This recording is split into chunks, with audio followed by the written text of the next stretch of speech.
Hello नमस्कार दोस्तों, कैसे हो सब लोग। आई होप आप सब लोग ठीक होंगे और आप सभी लोगों की एग्ज़ाम की तैयारी बहुत अच्छी चल रही होगी।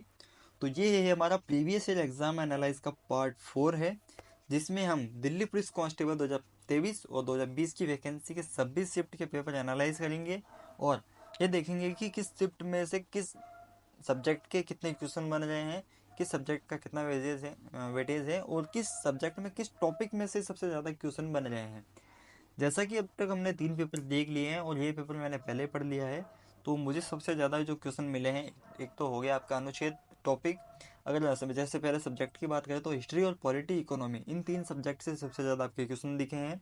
और इसके बाद में टॉपिक की बात करें तो 2011 की जनगणना, जो आपके उपन्यास और जो बुक्स वगैरह हैं उनके ऑथर, और इसके अलावा अनुच्छेद हो गया, और जितने भी स्पोर्ट्स पर्सन हो गए, जितने भी फेमस कोई मान लो कोई आर्टिस्ट है तो उनकी बायोग्राफी या फिर ऑटोबायोग्राफी, उसका नाम, तो उससे जुड़े हुए ये क्वेश्चन है वो सबसे ज़्यादा पूछे जा रहे हैं। और आज की शिफ्ट का पेपर सबसे टफ शिफ्ट मैं मान सकता हूँ। जीके के ऐसे क्वेश्चन हैं जो आपने कभी देखे भी नहीं होंगे।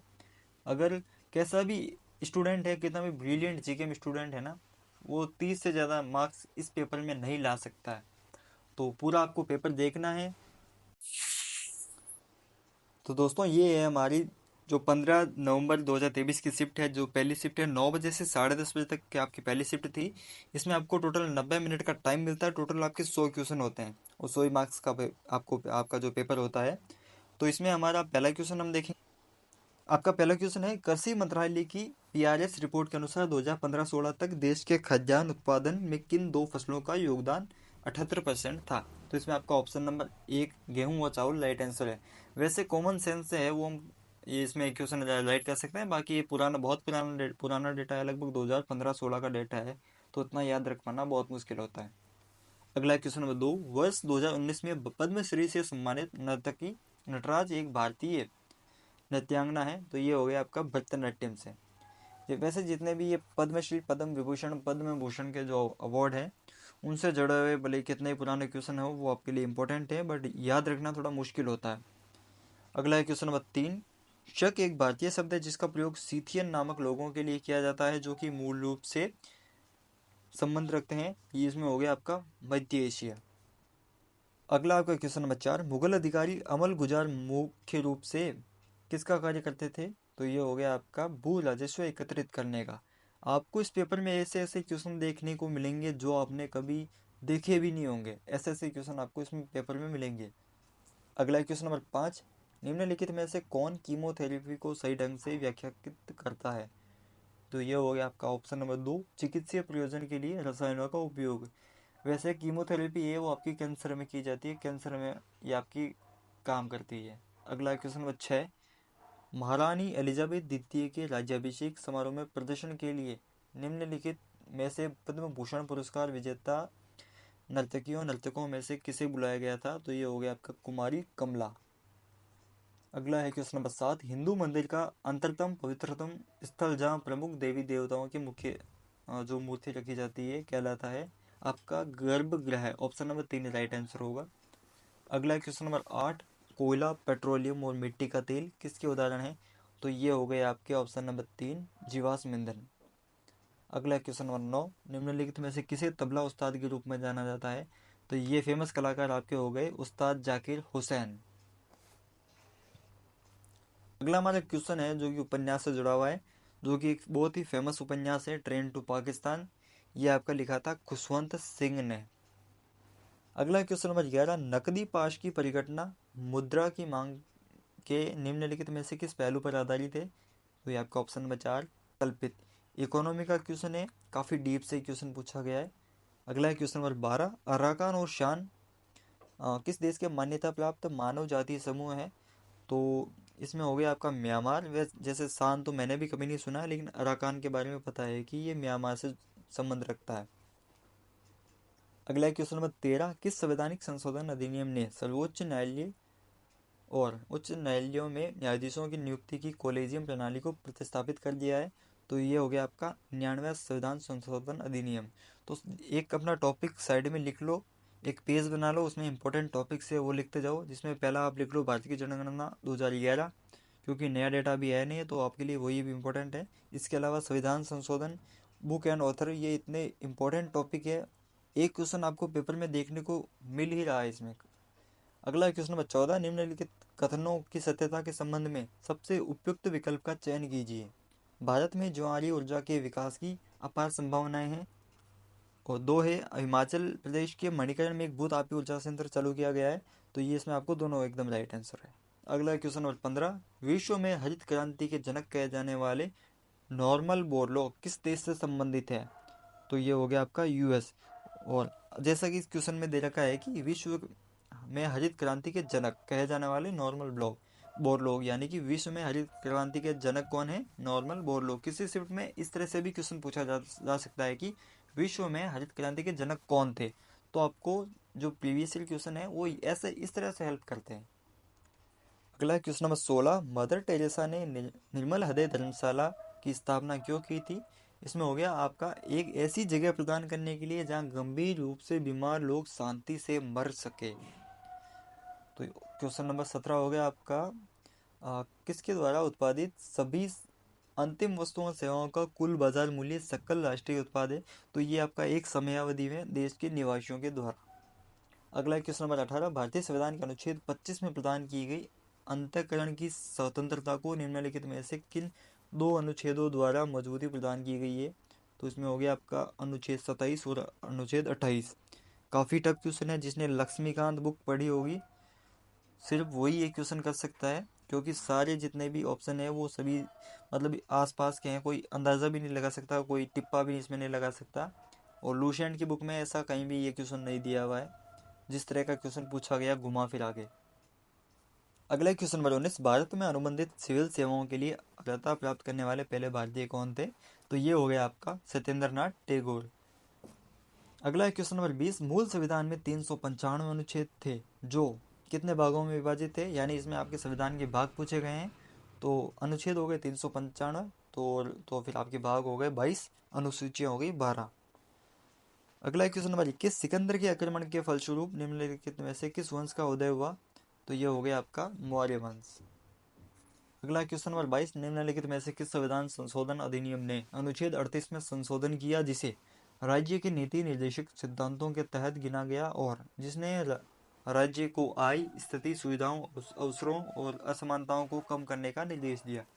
तो ये हो गया आपका 44वां संविधान संशोधन। अगला है क्वेश्चन नंबर 23, थियोसॉफिकल सोसाइटी की स्थापना किस देश में हुई थी? तो ये हुई थी आपकी अमेरिका में। आपको नीचे कमेंट करके ये बताना है कि थियोसॉफिकल सोसाइटी की स्थापना किसने की थी। अगला है क्वेश्चन नंबर 34, निम्नलिखित में से किसने जैविक वर्गीकरण की द्विनाम नामावली की शुरुआत की थी? तो ये हो गया आपका लिनियस। अगला क्वेश्चन है आपका क्वेश्चन नंबर 25, भारत ने 1991 में एनईपी की घोषणा की थी। इसमें आपको एनईपी का अर्थ पूछा गया है। तो ये हो गया आपका न्यू इकोनॉमिक पॉलिसी। अगला क्वेश्चन नंबर 26, भारत के निम्नलिखित में से किस राज्य में आज भी कृषि में प्राचीनतम बांस ड्रिप सिंचाई तकनीक का उपयोग किया जाता है? वैसे ऑप्शन के अनुसार अगर कोई क्वेश्चन को सॉल्व करता है तो आसानी से हो जाता है, क्योंकि जो बांस ड्रिप सिंचाई तकनीक है ना, वो इस तरह के सिर्फ पहाड़ों पे ही पॉसिबल है। और पहाड़ी इलाकों में बात करें तो मेघालय में सबसे ज़्यादा पहाड़ी इलाके हैं, तो इसमें आपका राइट आंसर है मेघालय। अगला है क्वेश्चन नंबर 27, शंभू महाराज को किस प्रकार के नृत्य के लिए संगीत नाटक अकादमी फेलोशिप प्रदान की गई थी? तो शंभू महाराज है, उनका संबंध आप सभी को पता है कि कथक से है, तो इसमें आपका राइट आंसर है ऑप्शन नंबर 1, कथक। अगला हमारा क्वेश्चन नंबर 28, सरकार द्वारा लगाई गई सीमाओं या बाधाओं को हटाने की प्रक्रिया को किस नाम से जाना जाता है? तो ये हो गया आपका उदारीकरण। अगला है क्वेश्चन नंबर 29, 37वीं राष्ट्रीय जूनियर एथलेटिक्स चैंपियनशिप निम्नलिखित में से किस राज्य में आयोजित की गई? तो ये हो गया आपका असम। अगला क्वेश्चन नंबर 30, भारत की जनगणना 2011 के अनुसार हर शिफ्ट में 2011 की जनगणना से जुड़ा हुआ क्वेश्चन आ रहा है। इसका मतलब आपके लिए ये टॉपिक इम्पोर्टेंट है। तो इसमें है आगे निम्नलिखित में से कौन सा राज्य 0 से 6 वर्ष की आयु की सबसे अधिक जनसंख्या वाले शीर्ष 3 राज्यों में से शामिल है? तो ये हो गया आपका महाराष्ट्र। अगला है क्वेश्चन नंबर 31, किस सरकारी योजना का मुख्य उद्देश्य ग्रामीण गरीब युवाओं को आर्थिक रूप से स्वतंत्र और विश्व स्तर पर प्रासंगिक कार्यबल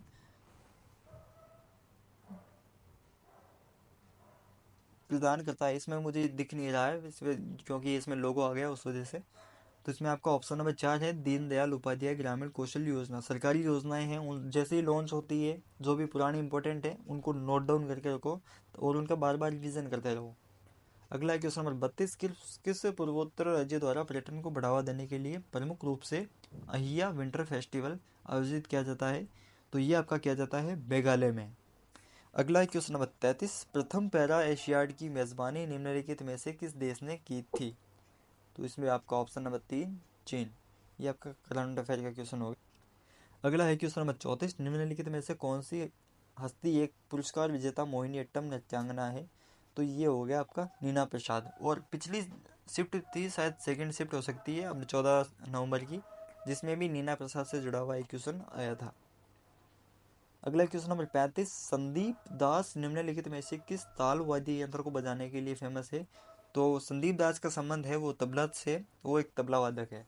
अगला क्वेश्चन नंबर 36, मिस्र के काहिरा में आयोजित international shooting sports federation world cup 2022 में भारत ने कितने पदक जीते थे? तो ये हो गया आपका 7। अगला क्वेश्चन नंबर 37, साकेवा एक धार्मिक त्योहार है जो कि सिक्किम के किरात खम्बुराई समुदाय द्वारा मनाया जाता है। इसमें आपका option number 4 Sikkim right answer है। अगला है क्वेश्चन नंबर 28, भूकंप के सबसे सामान्य प्रकार कौन से हैं? तो ऑप्शन के अनुसार आपका विवर्तनिक भूकंप है, वो भूकंप का एक सबसे सामान्य प्रकार है। अगला आपका क्वेश्चन नंबर 39, नागरिक पंजीकरण प्रणाली रिपोर्ट पर आधारित महत्वपूर्ण आंकड़ों की वार्षिक रिपोर्ट के अनुसार भारत में 2020 में निम्नलिखित में से किस केंद्र शासित प्रदेश में जन्म के समय सबसे अधिक लिंगानुपात दर्ज हुआ? तो ये हो गया आपका करंट अफेयर का क्वेश्चन है, जो कि इसमें आंसर है लद्दाख। अगला है क्वेश्चन नंबर 40, भारतीय पुरुष हॉकी टीम ने आखिरी बार ओलंपिक खेलों में स्वर्ण पदक कब जीता? तो ये काफ़ी यूनिक क्वेश्चन है, इस तरह के क्वेश्चन फिर भी याद रह जाते हैं क्योंकि हमारे देश का राष्ट्रीय खेल है वो है हॉकी। उसमें भी हमारी पुरुष टीम ने आज से 44 साल पहले ओलंपिक में स्वर्ण पदक जीता, उसके बाद में स्वर्ण पदक देखा भी नहीं उन्होंने कभी भी। तो इसमें ऑप्शन नंबर 1, 1980 में हमारे भारत की हॉकी टीम ने आखिरी बार ओलंपिक में स्वर्ण पदक देखा।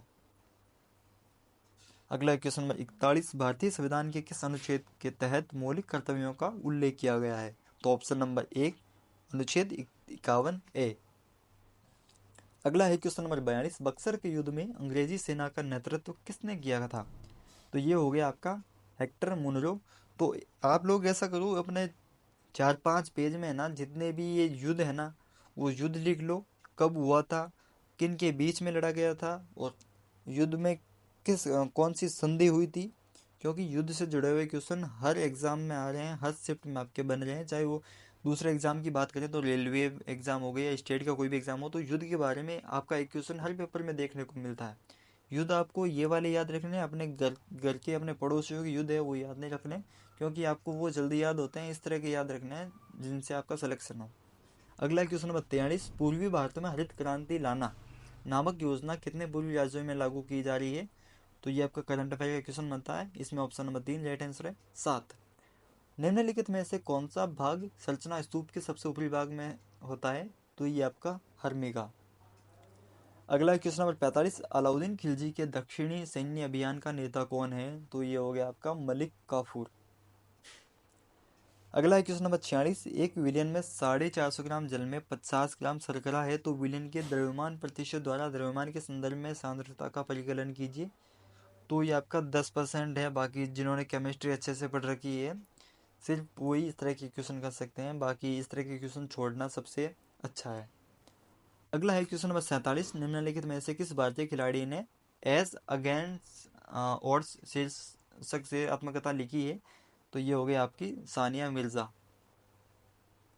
अगला है क्वेश्चन नंबर 48, सर्वोच्च न्यायालय संशोधन अधिनियम 2019 के अनुसार भारत के मुख्य न्यायाधीश को छोड़कर सर्वोच्च न्यायालय में न्यायाधीशों की स्वीकृत संख्या है? Option number 2 33। भारतीय संविधान का अनुच्छेद 350B का संबंध है? ऑप्शन नंबर 1 भाषाई अल्पसंख्यकों के लिए विशेष अधिकारी। अगला क्वेश्चन नंबर 50, भूवैज्ञानिकों द्वारा आमतौर पर किस विशेष प्रतीक का उपयोग शेल संस्तर दोष विभंग कृष्टा अगन्य डाइक और सील के अभिविन्यास का वर्णन करने के लिए किया जाता है? तो ऑप्शन नंबर 1 नतिलम और नति। ये क्वेश्चन नंबर 50 तो मैंने कभी देखा भी नहीं है इस तरह का क्वेश्चन, कि इतना हार्ड क्वेश्चन भी कांस्टेबल जैसे एग्जाम में पूछा जा सकता है। तो आप लोगों को नीचे कमेंट करके बताना है कि इन 50 में से कितने क्वेश्चन आपको आते थे। अगर किसी के 30 से ज़्यादा आ रहे हैं तो अपने आप को आप ब्रिलियंट मान सकते हो, क्योंकि बहुत टफ पेपर था ये, बहुत ही टफेस्ट डीप से क्वेश्चन पूछे गए थे। तो हम 2 मिनट में जल्दी जल्दी जो कंप्यूटर के 10 क्वेश्चन हैं वो भी देख लेते हैं। क्वेश्चन नंबर 1 है आपका, MS वर्ड 365 में हाइपरलिंक इंसर्ट करने के लिए निम्नलिखित में से किस शॉर्टकट की का उपयोग किया जाता है? तो आप सभी को पता है कि हाइपरलिंक के लिए Ctrl+K का उपयोग किया जाता है। तो ऑप्शन नंबर 1 इसमें राइट आंसर है। अगला क्वेश्चन नंबर 2, MS एक्सेल 365 में वर्कशीट में फॉर्मूले क्रिएट करने या एडिट करने के लिए हमें किस टूल का उपयोग करना चाहिए? तो ये हो गया आपका फॉर्मूला बार।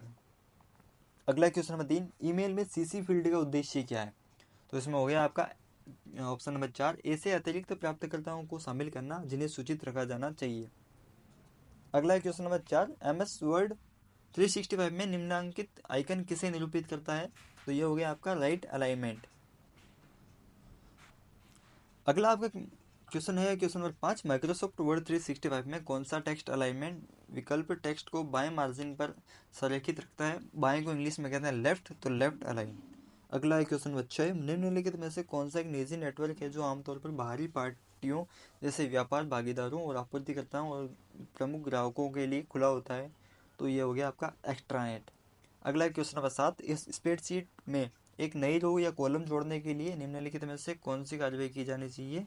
तो किसी मौजूदा रो या कॉलम पर राइट क्लिक करें और कॉन्टेक्स्ट को मेन्यू में इंसर्ट का चयन करना है। आपका अगला क्वेश्चन है क्वेश्चन नंबर 8, MS वर्ड 365 में निम्नलिखित में से किस टैब में बुलेट्स और नंबरिंग मौजूद होते हैं? तो ये आपके होम पेज में।